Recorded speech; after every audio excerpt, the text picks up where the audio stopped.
depending on the size of any e-commerce site, the site navigation, the site architecture can really make or break your e-commerce experience. And this really does depend on how complicated your product line is. But the more complicated your product line is, it becomes more critical. But this is not to be ignored for even someone who has a one product site. Your site architecture, your navigation structure, how you get from category collection to collection, page to page, that really needs to be considered. And that's just a fancy way of saying, how do we group things together so that people find what they need as quickly and easily as possible?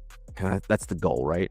It's like we all hate when we're in a new, my wife sends me, hey, if you can go to the grocery store and pick up these 5 things, it'd be really great. And it takes me an hour to find those 5 things because I'm not familiar with the grocery store. The grocery store, for whatever reason, doesn't have a map or anything like that, and so it takes forever to find that. Now, some grocery stores have finally done better at this. Like Publix, I think, does this. And, even though it's not a grocery store, Home Depot does this, but, it'll tell you aisle 5, this is where you'll find this thing, whatever. They've improved that because they've seen that, hey, it's not really great when we send people wandering through a giant warehouse trying to find Swiss Miss or something like that. And so your site is the same way. We want to get people through this, finding what they need as quickly and easily as possible, because otherwise our conversion rate's going to suffer. We're just not going to maximize the traffic we're sending there. And by the way, when your conversion rate, when this suffers, your ROAS suffers on your ads, other areas of your site that you're looking at, your marketing dollars don't go as far.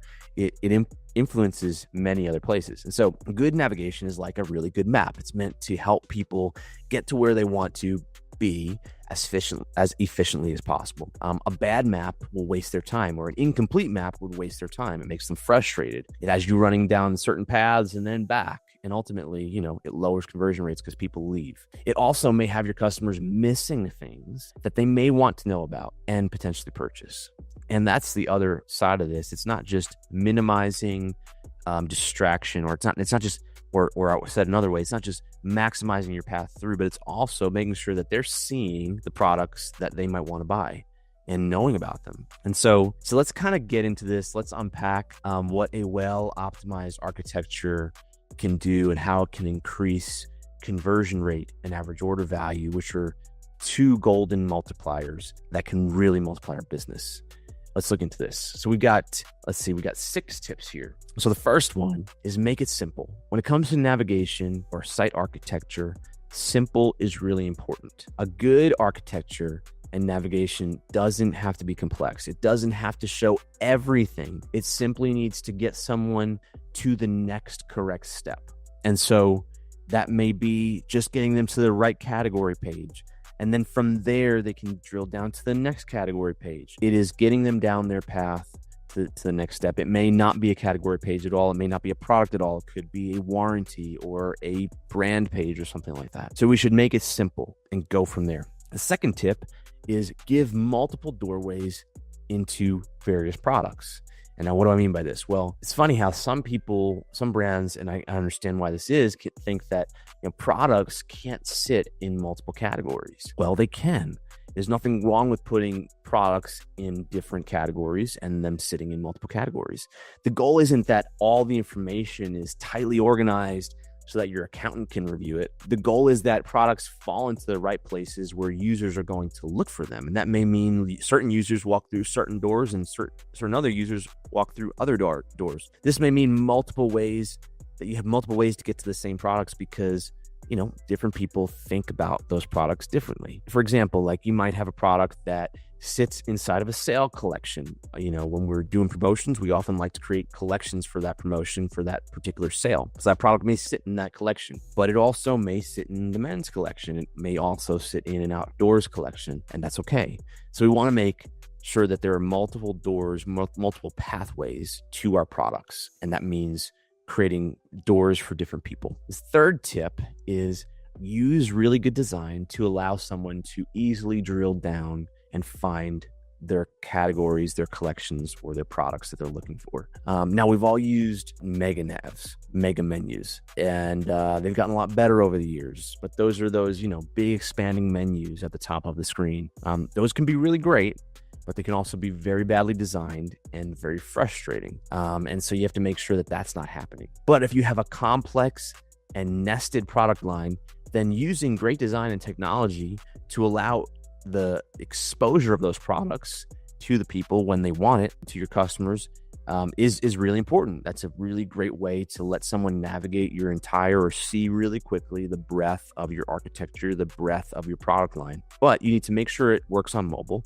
And you need to make sure it's organized in just simple ways. And that goes back to tip number 1. Don't use this method just because. And so you should only use a mega nav if you need to use a mega nav because you have a product line that warrants it. Otherwise, it just gets clunky, it just gets distracting, and just another thing that can break. And so there's no real need to do that. Tip number 4, use great page structures. And now we just talked about navigation. And I would say most people, when they think about site navigation or site architecture, they think about the navigation of their website. That's that top menu. But the truth is that all the elements on your entire site are leading into each other. Navigation is, and the journey through your site is actually the sum of all those elements, right? And so it's not just navigation of your website, the menu, it's also the page structure and how you create doorways on page into other areas of your site, into other products that lead to each other, that lead on an intentional path to purchase. And so the way you do this is by creating a cohesive site customer journey. And we'll link to that where we've actually discussed that in depth. The customer journey walks people naturally through your experience, right? It may intentionally bring someone through some brand pages or brand elements so that you're selling your brand, which is a concept we talk about a lot. That's so important. It may be how people get through one doorway if they have a certain type of interest and into that world or your world that you've created for them of that interest, and leads them to the products that they might like. And ultimately, that just ends up typically on collection pages that have certain filters attached to them, or certain product pages, and so that they can easily purchase. But let them have places outside of your navigation to explore your products. Don't just think about this as the menu of your website. Something also to note here is that you need to design for 2 primary types of users. There is the browser. That's the person who doesn't know what they want necessarily, and they want to browse the store. So we want to make it easy for them to get around and logically get them to products and help them make a decision. And you also need to account for what we call the laser. And that is someone who knows what they want and they just need to get there as fast as possible. And any distraction is more likely to frustrate them or make them leave than help them. So we need to account for that too. So we need to make it easy for them to find that thing. Maybe it's a search bar, maybe it's a certain menu, navigation at the top, or something like that. Tip number 5, don't oversell. And so we talk a lot about the value of your brand and how you really need to win a fan. You don't just want a customer. Having someone buy your brand and not just your product is really what you want ultimately, because that is how you bring someone into your world and create value inside of your company. And so you need to make sure you bring your brand into the architecture that you design. You need to weave it into the experience. So your architecture, your navigation, your page structure shouldn't just be products and shouldn't just be selling. It should also be brand pages. You want to get customers to go through brand elements. And this is how you end up selling your brand and not just your product. Your navigation, your pages, the elements on your pages, they should all have ways to get you to branded pages that you're also selling those brand elements throughout, in addition to the products that you sell. Because ultimately, you don't just want a purchaser. You really want a customer who buys your brand, who ultimately can turn into a fan. And that's what's really valuable. Our last tip number 6, it all starts with your customer. Now, this could actually be the first tip, but we left it for the last one because it is the most important one. If you haven't completed an e-commerce customer avatar, go to our site and actually complete that.